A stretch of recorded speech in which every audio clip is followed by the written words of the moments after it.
Hi guys, my name is Moses Utino and this is Uchuku TV, and we are going to focus on relevance of Linda Mwananchi outfit, Edwin, Sifuna and Babu Owino, and whether Linda Mwananchi is still relevant.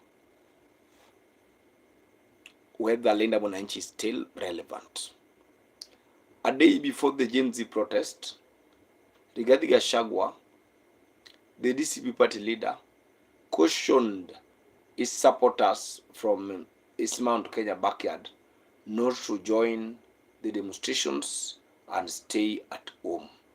They didn't join the demonstrations. We never saw the demonstrations from Nyeri, from Nyandarua, from Kiambu, and from other parts of the country.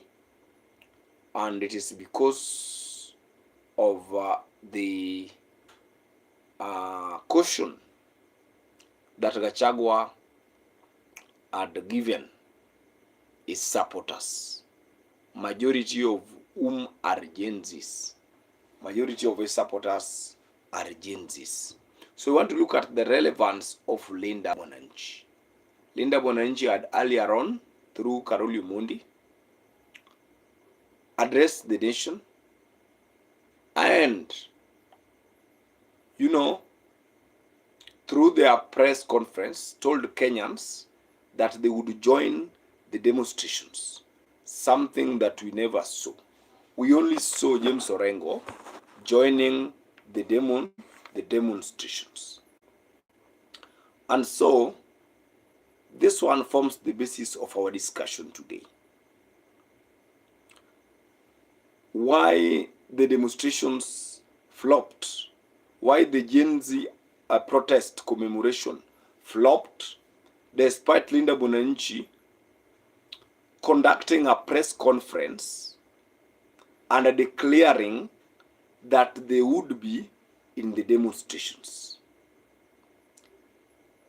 We want to look at why the commemoration of the Gen Z protest, which took place in the year 2024, 25th June, and why it flopped despite the announcement from Linda Mwananchi leaders that they would be part and parcel of the Gen Z protest. I don't know, it was on Wednesday when Karoli Mundi, Wednesday this week, when Karoli Mundi, the sober lawmaker, did a presser or held a press conference alongside Edwin Sifuna, among other leaders, declaring and telling the country that Linda Mwananchi would be would join the youths in the protests, which took place yesterday. Why are the Gen Zs commemorating the June or celebrating the June 25th, 2024? It is because many youths were killed in that year when they were protesting against the then finance bill 2024. Many youths lost their lives, and every year on June 25th, youths gather to remember their loved ones who died as a result of the Gen Z protest. And so, Linda Mwananchi, an outfit which came from ODM, has been holding rallies, has been opposing the government, and have been, telling Kenyans that they have an alternative. Yesterday was the D-Day for commemorating the lives which were lost when the youths of this country were protesting against the then finance bill of 2024. Only James Bob Orengo in the entire leadership in Linda Mwananchi decided it's not shit, this is not shit, decided to join the young Kenyans from protesting and commemorating the lives which were lost during the June 25th, 2024.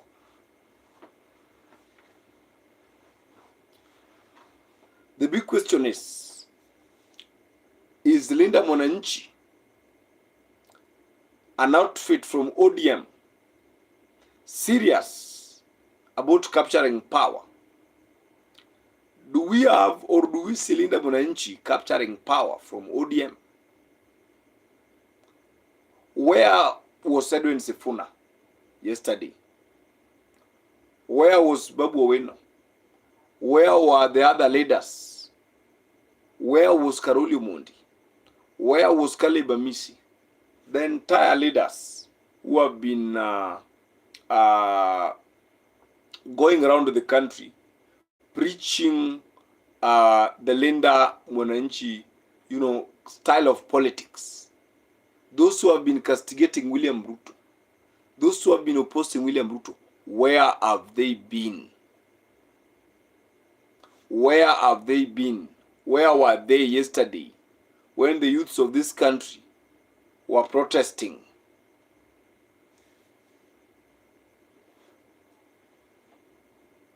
Can Linda Mwananchi really defeat ODM? The big question is, can Linda Mwananchi defeat ODM? Can Linda Mwananchi defeat ODM? Because most of the Linda Mwananchi members have come from ODM. Orengo came from ODM. Babu Owino from ODM. Karoli Mundi from ODM. Caleb Amisi from ODM. Richard Onyonka from ODM. All of these leaders have come from ODM. But yesterday, they could not mobilize the same crowds they have been mobilizing before. Yesterday, they could not mobilize the same gatherings they have been mobilizing before. What happened yesterday?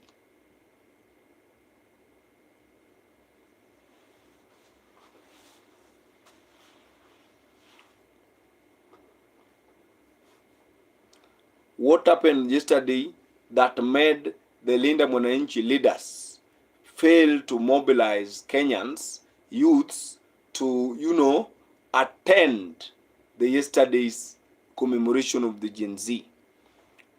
Waweru Njeri, I can see you. How are you doing?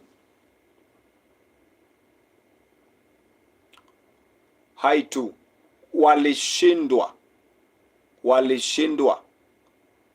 The rallies or the demonstrations or the commemoration which took place yesterday of the Gen Zs who lost their lives on June 25th, 2024 flopped badly. Watu hawakuenda katika ile ukumbusho ya vifo vya vijana ambao walipoteza maisha yao. It flopped badly.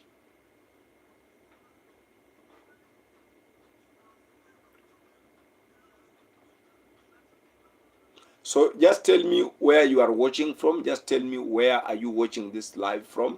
Just tell me where you are watching this live from. My name is Moses Otieno.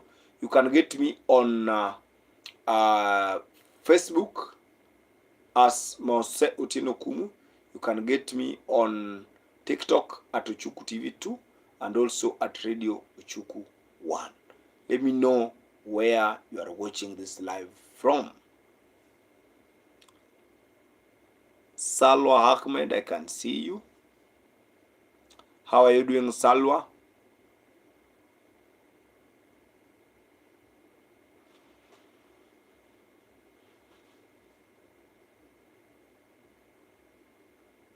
Let me know where you are watching from, whether you are watching from France,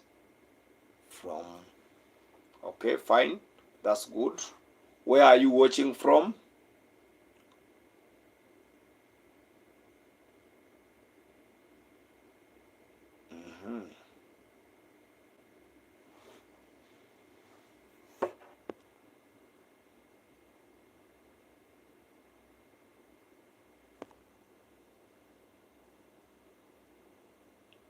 Yes, let me know where you are watching from.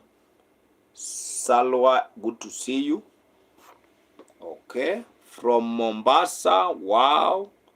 Mombasa, which part? Bombolulu or Mwembe Tayari?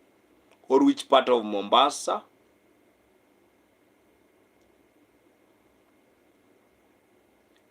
From Mombasa, okay. Bombolulu or which part? In 20 what?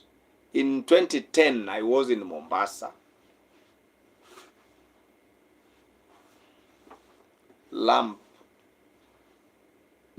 Where is lamp now? You don't understand. Okay, fine. And so we never saw, initially we used to have Gen Z commemoration across the country. Not Mombasa, not Kisumu, not Isiolo, not Nyeri, not Kiambu, not Bungoma, not Turkana. Every part of the Republic used to commemorate the deaths of the Gen Zs, but we never saw that yesterday. What could have happened? Why did the mobilization flopped? And why did Linda Mwananchi miss that particular event? We only saw James Orengo attending the commemoration event. I live in my house. Homa Bay. I come from Homa Bay County. So I live in Homa Bay. The question is a bit difficult. And then another thing took place in that demonstration in Nakuru. We saw policemen assaulting a disabled man. A disabled man was roughed up by the police and they assaulted him, violated his rights. And that is why Kenya is a banana republic. This is why Kenya is a third world. Why would a policeman or why would policemen assault a disabled man or woman? This is why many of us do not prefer the leadership of William Ruto. This is why many of us tell Ruto is a one-term president. Because the police keep on disobeying or rather undermining the dignity of Kenyans, including persons living with disability. If it were in other countries, the police officers who had assaulted that disabled man yesterday would have been arrested and prosecuted. And Kenya is a banana republic. That one hasn't happened. No police officers been arrested. And that is why majority of us see Ruto as unfit to become or to continue leading this country.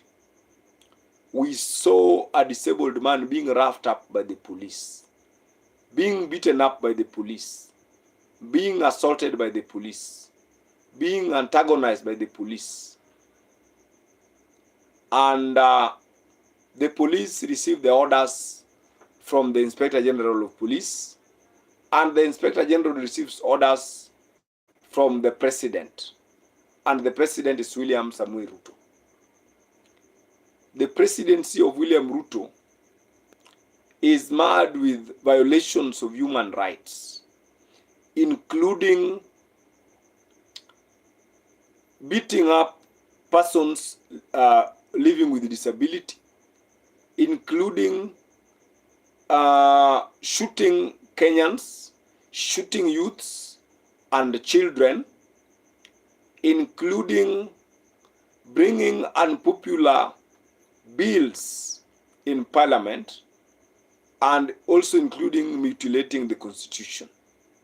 So what we saw yesterday being done by William Ruto the police under William Ruto, his administration was a violation of human dignity and human right. And that is why majority of us, many of us, disagree with the leadership of President William Ruto. The Constitution of Kenya under Article 37, the Constitution of Kenya under Article 37 guarantees Kenyans the right to picket, demonstrate, and the right to peaceably assemble. And the disabled man who was assaulted, roughed up by the police, was on his rights. The disabled man who was beaten up by the police did not violate the Constitution. He was exercising his mandate as stipulated in the Constitution of Kenya, where Article 37 of the Constitution guarantees any Kenyan to peaceably assemble, peaceably demonstrate, and also Article 1 of the Constitution of Kenya talks about the sovereignty of the people of Kenya. That the people of Kenya may exercise their sovereign powers either directly or indirectly. And so we cannot allow the security apparatus, the police, to assault disabled men and women. If we are to build a robust society, we cannot allow disabled people to be roughed up, beaten, and assaulted in a country that is governed by a rule of law, unless Kenya is a banana republic. And so, the police officers at Nakuru who violated and assaulted a disabled man ought to have been arrested and prosecuted because they violated the dignity of that man, the human right of that man. No police officer is above the law. Police officers are servants of the people, and the police, like I normally do see the American police, they are friends of the people. The Kenya policemen must be friends of Kenyans. They must not be committing crimes against humanity under the disguise that they are protecting President William Ruto. This is the worst government Kenya has ever had. This is the worst parliament Kenya has ever had. This is the worst administration, which is led by William Ruto, Kenya has ever had. This is the administration that violates the fundamental rights of Kenyans across the divide. And so, William Samoei Ruto must not be given another chance to lead Kenya because of the violations of the human rights that he has meted on the people of Kenya. If the police can beat up and rough up a disabled man, it means William Ruto can give the police powers to kill all Kenyans.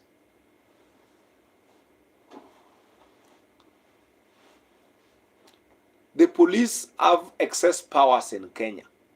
Their powers should be reduced, including the powers to beat people up, assault people, and antagonize people. The police should just arrest anybody who violates the law and take them to court. That is the work of the police, to maintain law and order. And in case you have violated the law, the police should take you to court and not to beat you up the way they beat up that disabled man. In a nutshell, Kenya is a country governed by the rule of law, and those police officers should be arrested if we are in a country that is functional and that has an active democratic system of governance. My name is Moses Otieno. You can get me on TikTok at Ochuku TV2, and also you can get me at Radio Ochuku 1. The two channels are on TikTok. Get me on X as at Ajay Moses. Get me on Facebook as Mose Otieno Okumu. Let me drink some water.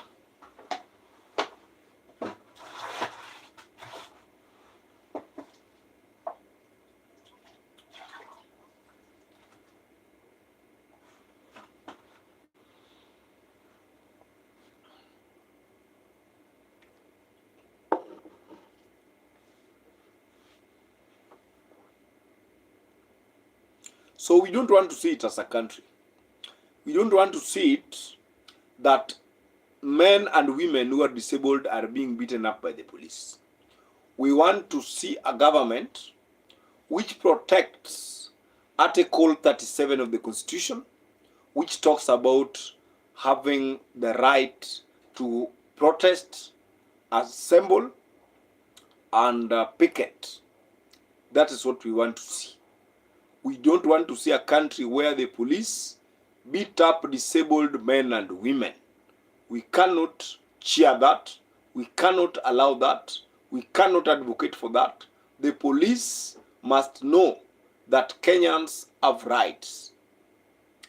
We also want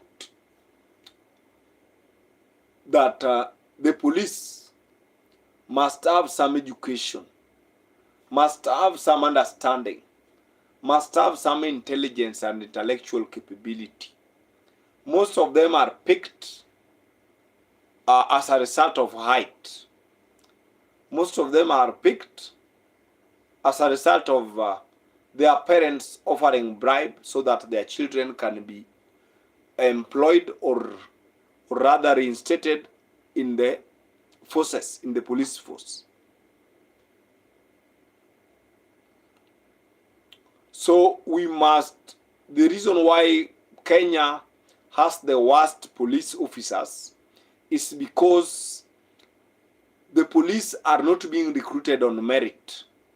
They are being recruited based on their parents bribing. They are being recruited based on bribe and corruption. That is why we do not have a disciplined police force. That is why we do not have a police force that can serve Kenyans impartially. That is why we have a police force that is not disciplined and focused and that does not read the Constitution.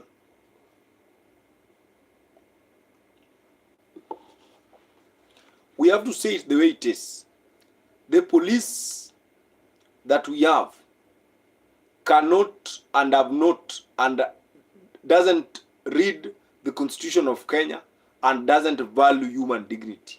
We want a police force that values human dignity. We want a police force that is a people friendly, the way Raila Odinga used to say, that the police must be friends to the citizens. Otherwise, without much ado, I welcome a few questions from you Kenyans, and I welcome a few questions. I also want to get to know where you are watching from. Let me begin from there. Where are you watching from? Where are you watching? Are you watching from France? Are you watching from America? Are you watching from Kenya, from Tanzania, from Uganda, from Denmark, from Canada, and so on and so forth. Let me know where you are watching from.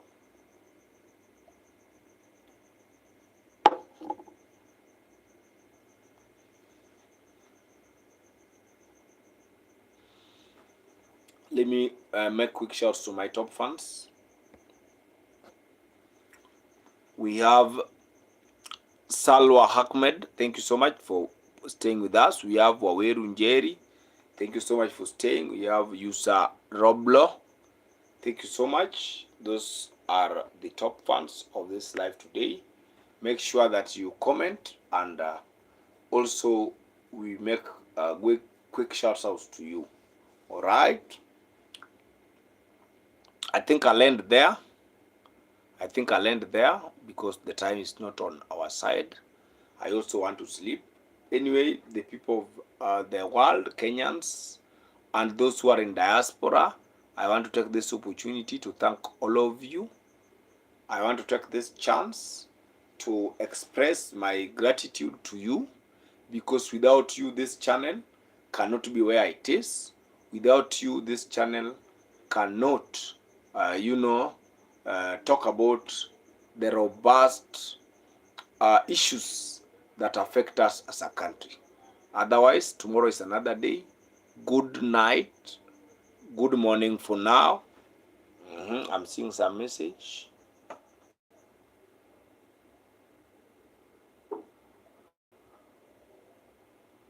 David Dokaka, why are you abusive? Why are you abusing me? Shut up, you are.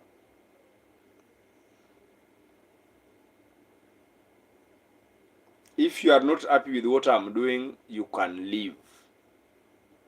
If you are not happy with what I am saying, don't insult. Stop insulting me. Stop insulting this show. Stop insulting this channel, because it is not good. All right? Anyway, I hope that you will get to know that. Stop insulting people. You can argue constructively instead of insulting.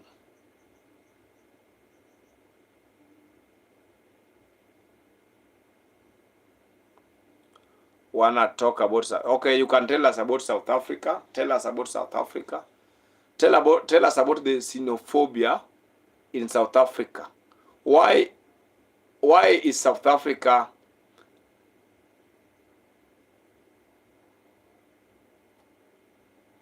If you can't debate stupidity, then leave this channel. Nobody is forcing you here. Who forced you to come here? Davi or whoever you call yourself. Did I force you to come here? Yes, leave.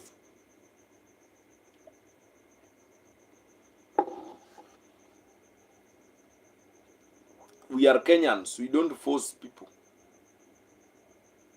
We are Kenyans. We are not forcing people.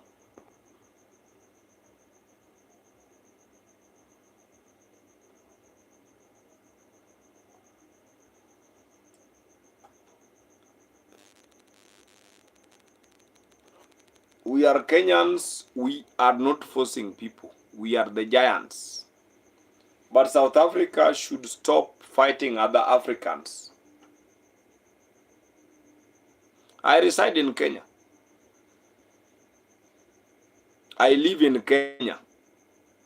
I am not interested in coming to South Africa because I have nothing to do there.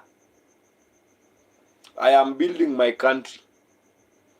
I better go to America than South Africa, because South Africa fights other Africans. They fight Nigerians, they fight Congolese, they fight Zimbabweans, they fight Kenyans, they fight fellow Africans. So you have the audacity to come and tell us about South Africa.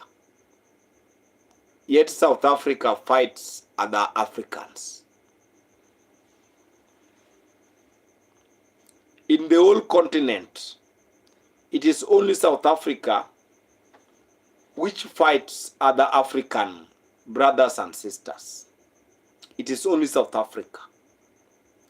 It is only South Africa which celebrates apartheid. It is only South Africa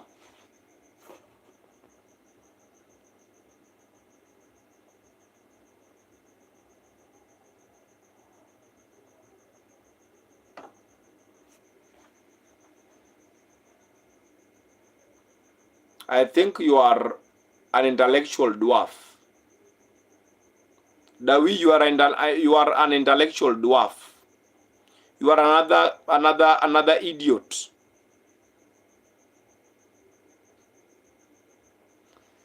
Kenya does not need South Africa. Kenya doesn't need South Africa. South Africa has the worst clowns. So don't tell us about the safety of South Africa. South Africa bullies other Africans.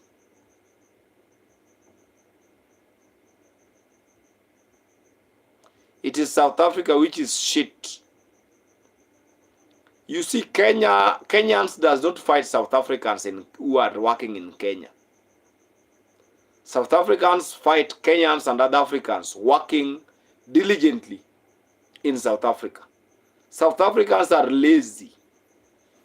They don't want work. They fear working. And they are jealous of other Africans. Yet, they fear the whites in their country.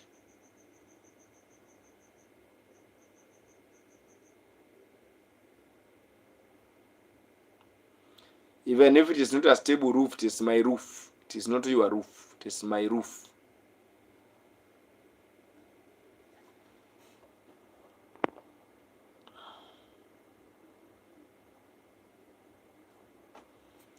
I don't understand your language. I'm not a Shona or Zulu. Write English. I'm not a Shona or Zulu. Well, I think I should sleep. Dawi, tomorrow we shall have another debate. Right now I'm feeling tired.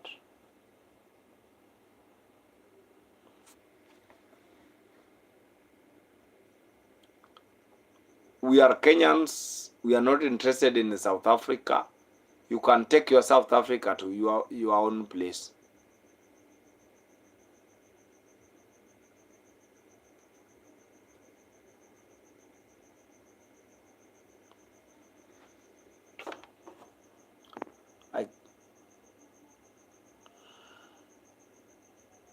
I don't know that language.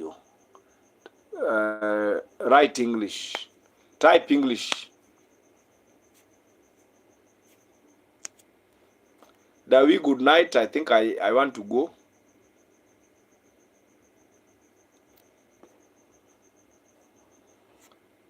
Dawi, are you married?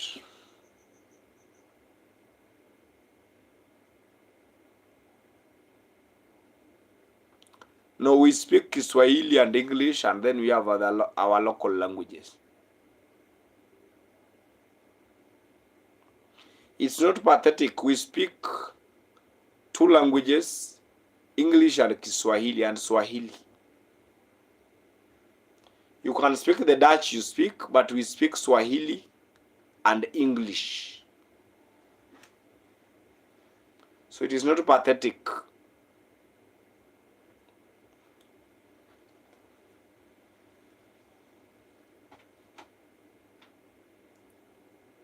I think I have to leave.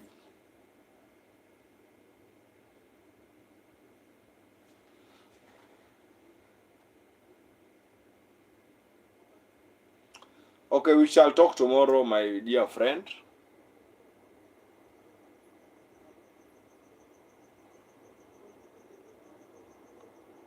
Thank you. Even if I talk shit, it is mine.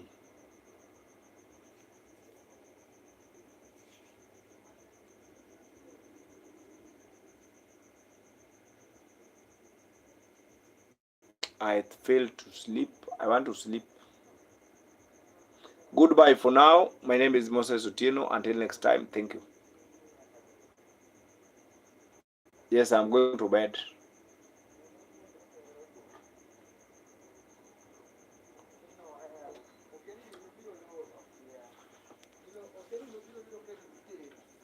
Let me sleep here a bit.